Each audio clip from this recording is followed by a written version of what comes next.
Hi, everybody. In this policy Preguntas, we're going to answer some questions about staff members' personal devices.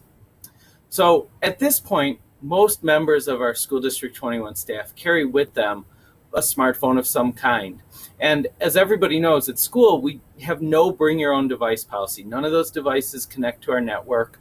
But in addition to that, there's a variety of places where people might want to use them or where people do use them. Some of those are okay and some of those are not okay. And we want to clarify those things in answering this policy Preguntas question. So first of all, if I'm a teacher and I'm doing a timed assessment of some kind, certainly we have timers built into Google. We have timers in Chrome that we've deployed, and we can use other timers out on the web. And so all of those would be preferable. But if someone wanted to use a timer on their personal device, like a smartphone, there'd be nothing wrong with that. It's not collecting any data. It doesn't need to rely on our network. So in that case, that would be okay. Where we really get into issues are things with data and either privacy policies or copyright. So let's look at each of those in turn. First of all, the biggie is cameras. All of our smartphones have cameras on them. And whether we're using an iOS device from Apple or an Android device with Google or even a Microsoft Windows phone, in each case, photos should be set up to automatically back up to iCloud in the case of iOS, or to Google Photos in the case of an Android device, or to OneDrive in the case of a Windows phone. And that's where we run into issues.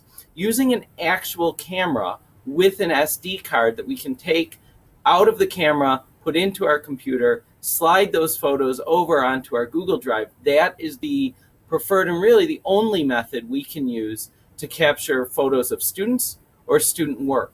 So while it's convenient to have our phone with us on a field trip, let's say, or as students are conducting a science experiment in class, the problem there is that the photos of the student images or the student work are syncing then automatically to personal iCloud, OneDrive, or Google Photos accounts. And we can't get at those in the event that we need to. Now, you might think to yourself, well, how often does that happen?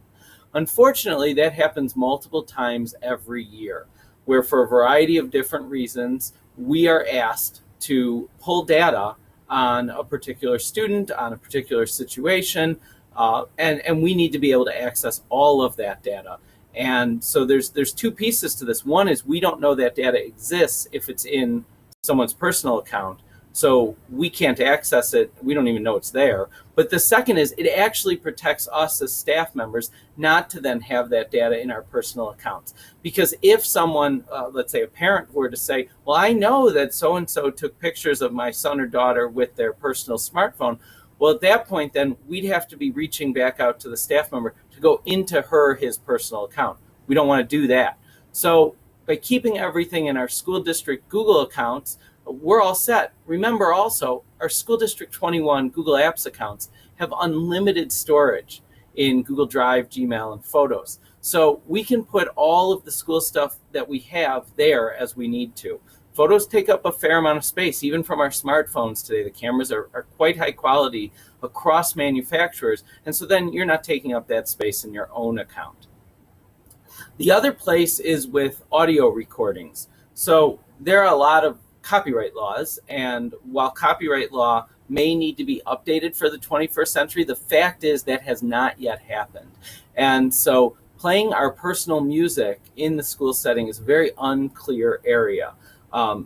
What is clear is playing streaming services typically violates the terms of service of those services, whether it's video or audio. So again, if we just stay away from personal devices for that and explore what problems we're trying to solve in our classroom with our LMC teams, and then with building principals, and certainly with our central office information services and curriculum teams, we can do our best to find solutions to that, remembering that right now we do have to work within the confines of laws and the products that corporations are making available to us, and there are some limits to that. So we have no bring your own device policy. That's not to say that we're unrealistic about the fact that everybody has a smartphone on and with them. At the same time, essentially, those devices can only be used for a small number of local device actions, like a timer that you might use on the device. Certainly the cameras we should not be using for purposes with our students or with our schoolwork. And likewise, we have to be very, very careful, whether it's on the computer or on the personal device, about our personal accounts from things like Spotify or Pandora or Netflix, or the personal music that we've bought. So we know that sometimes these policy preguntas answers can be frustrating, but we want to make sure that everybody's informed. So thanks for watching.